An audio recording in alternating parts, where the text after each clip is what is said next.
Recently, several new video podcasts feature the Shroud of Turin. People are discussing again this historical artifact that has been a topic of research and debate for decades. The recent video podcasts of the Shroud, considered by many scholars to be the burial cloth of Jesus of Nazareth, stem from artificial intelligence reconstructions of the appearance of Jesus Christ.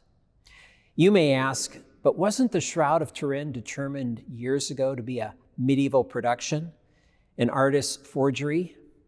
Didn't radiocarbon dating show the shroud to be only 600 years old? How can AI in 2025 reconstruct the appearance of Jesus from the first century? My interest in the Shroud of Turin, located today in Turin, Italy, first peaked when I taught a course on the New Testament and Western culture.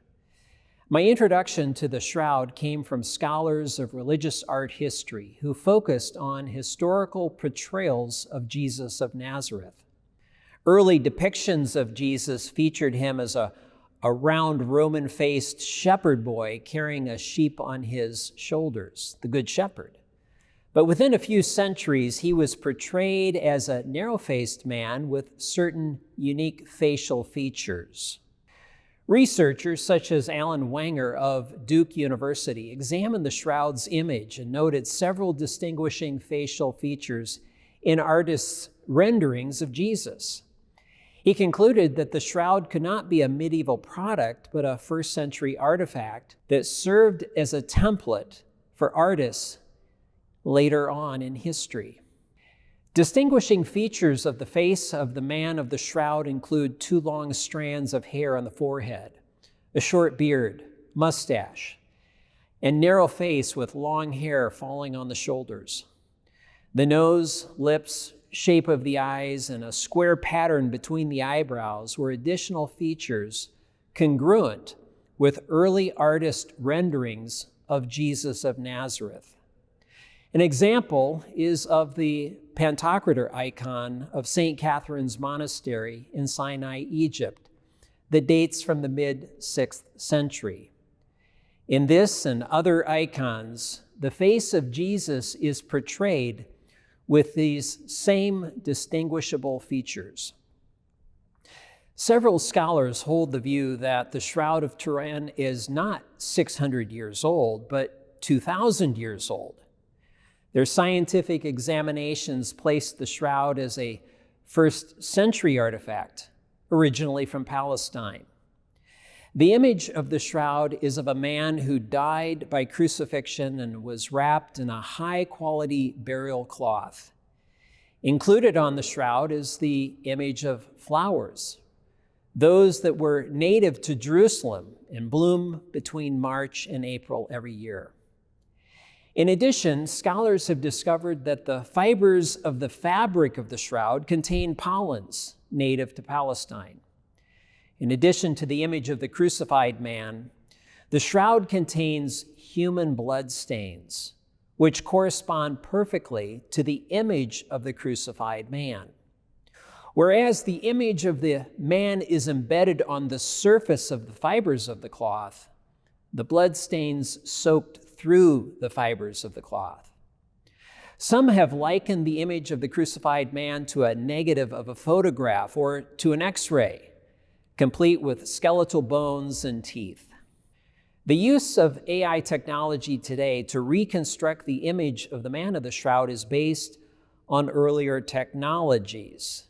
Began in 1898 when a photographer named Secondo Pia photographed the Shroud and discovered the image of the crucified man. The image showed this person with the wounds of death by crucifixion. In 1978, a group of scientists known as STURP, the Shroud of Turin Research Project, conducted a set of experiments and analyses of the Shroud. The group concluded that the image of the Shroud was not a painting. What was perplexing to the scientists was the image of the crucified man. They determined, using VP8 image analyzer, that the image captured on the surface of the cloth was three-dimensional. They used computers to map brightness and variations to create a 3D relief. They observed that the image's unique spatial encoding that produced anatomically accurate 3D information. It appeared that the image was formed on the surface of the cloth while draped over a three-dimensional object, that of a man who died by crucifixion. The group of STURP scientists observed the image but could not offer an explanation of how the image was transferred to the shroud. Now today, using generative AI, the photos of Secunda Pia, as well as images produced by STURP, are being used to reconstruct the face and features of the man of the Shroud of Turin. The International Shroud of Turin Conference and Symposium, held in St. Louis, Missouri in July of 2025, featured the research of over 40 experts who presented their work, including some who presented AI-assisted images. This work with AI has stimulated the number of video podcasts discussing the shroud. But you may ask, can someone conclude that the Shroud of Turin is the actual burial cloth of Jesus Christ from the first century?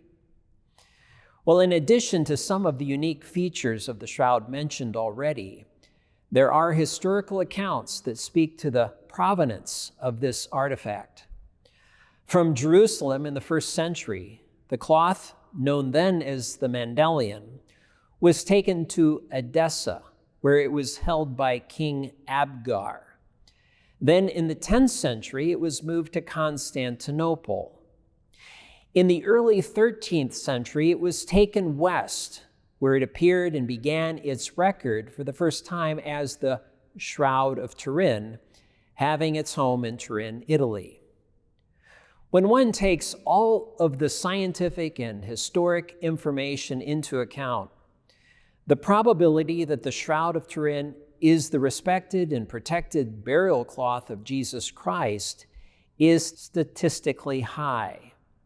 If this is the burial cloth of Jesus Christ, it corroborates what is described in the New Testament, that Jesus of Nazareth was crucified. Think of the image of the shroud with corresponding anatomically correct blood stains, but raised from the dead. Think of the 3D image projected on the shroud from some extraordinary event, a recoil that left the image on the shroud. Some scholars have calculated the amount of VUV light that must be emitted to project the 3D image onto a surface of fibers of a linen cloth, such as the shroud, and have estimated it at 34 trillion watts. The question is, how does one get that much energy out of a corpse? Since 1898, when Secunda Pia photographed the shroud until today, the shroud has become one of the most examined and scrutinized historical artifacts of history. In examining it, I believe that we are confronted by the man who is notably the most examined and scrutinized person in history. In light of the preponderance of evidence that corroborates with the Gospels, might you be willing to investigate further the person of Jesus of Nazareth, his life, death by crucifixion, and resurrection?